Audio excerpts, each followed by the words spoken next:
Hello everyone, you are watching ITV Gold and I'm your host Aditi Lamba, and today we are here at the 2019 SALDEF Annual Gala, and with me I have the pleasure and honor of having none other than Mr. Gurbir Grewal. He is none other than New Jersey's 61st state attorney. He is the first Sikh American state attorney in the entire US history. Thank you so much for being with us on ITV Gold.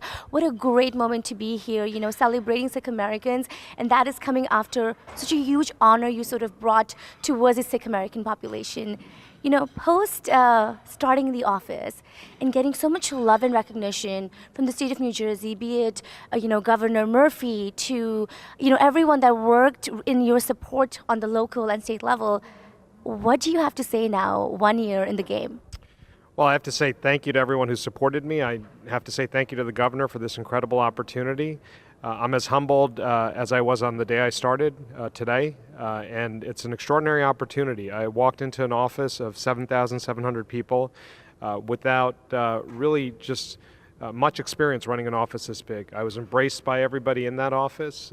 We are more than a year in now, and I think we're doing terrific things. We're standing up for the rights of New Jerseyans.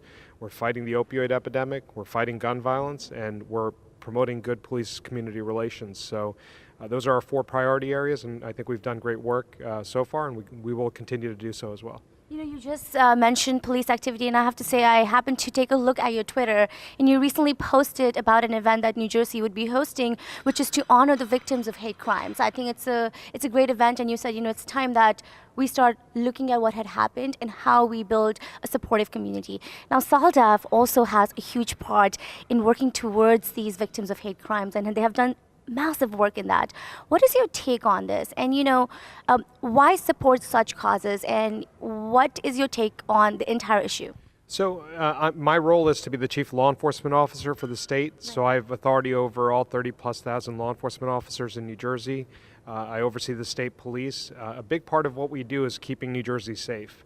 I know a lot of our federal-facing work dealing with the Trump administration gets a lot of the headlines, but our real work is keeping New Jersey residents safe, no matter where they come from, what they look like, what they believe. And as we've seen recently, there's been an uptick in hate crimes across the country and in my state. So we're doing everything possible to make sure that the next hate crime doesn't happen. We're improving reporting, we're improving our response, and we're improving services to victims of hate crimes.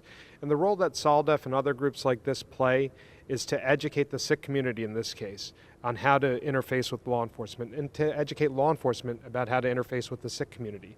And once we have that understanding, we could talk to each other better, and we could address concerns that the community might have, and we could intercede early if there's some sort of problem happening with a Sikh Gurdwara or in a Sikh student in a school.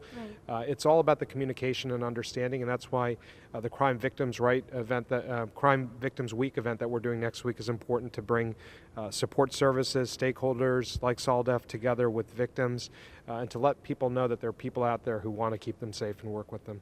You know, Attorney Gurbir Grewal, I'm actually a resident of New Jersey myself. And, you know, in the last couple of years in my media journey, I've actually noticed this massive movement of Sikh Americans really coming forth into public office and taking forth issues that really concern the entire South Asian community, and hate crime, or, you know, racial respect, equality, dignity, they're all part of it.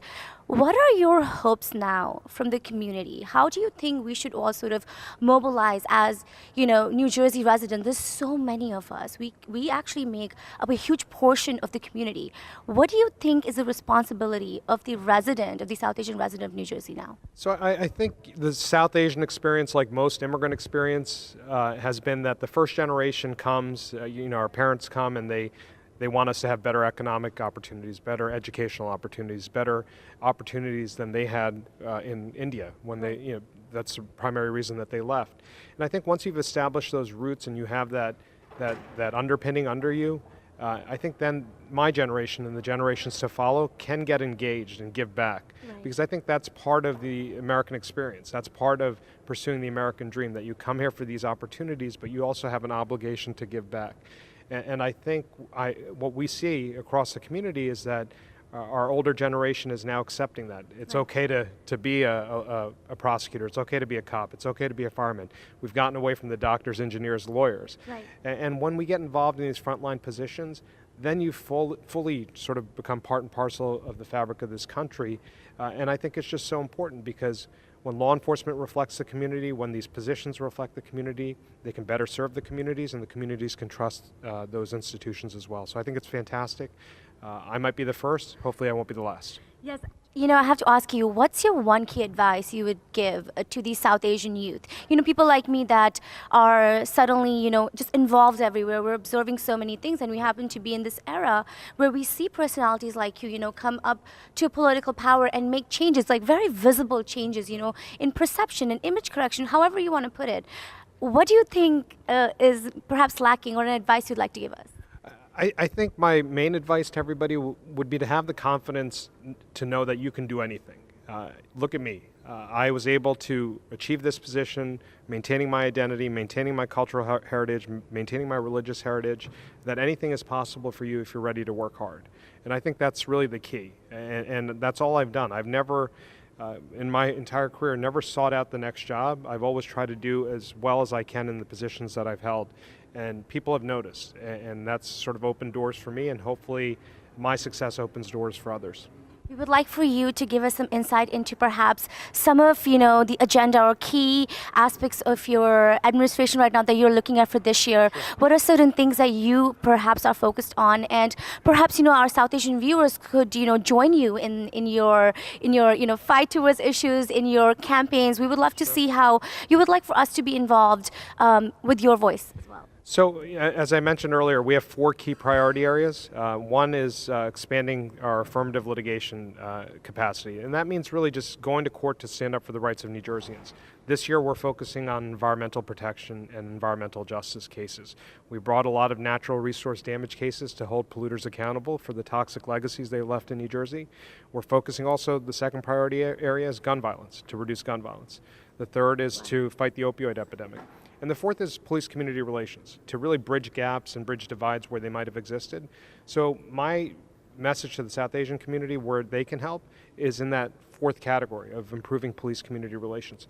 You don't have to reach out to my office, but reach out to your local police department, to your local PBA, just to see how can we get involved in the community to really just make our community safer and just have those relationships with law enforcement.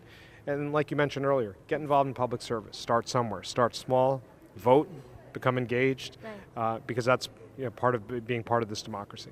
I would love for you to give one last message. I know we're getting cut on time, to the team of SALDEF and for the honor they've given you for this amazing award. My message to SALDEF is thank you, thank you, thank you. Almost 20 years now, an incredible organization that's fought not just for the advancement of the Sikh community, but for civil rights in every area. They are actively interfacing with law enforcement through educational efforts. They're actively cultivating the next generation of leaders through Sikh Lead and other programs. And I think they are really setting us up for success for the years to come. And I'm excited to be here, and I thank them for this great recognition. Thank you so much for joining us. Thank you.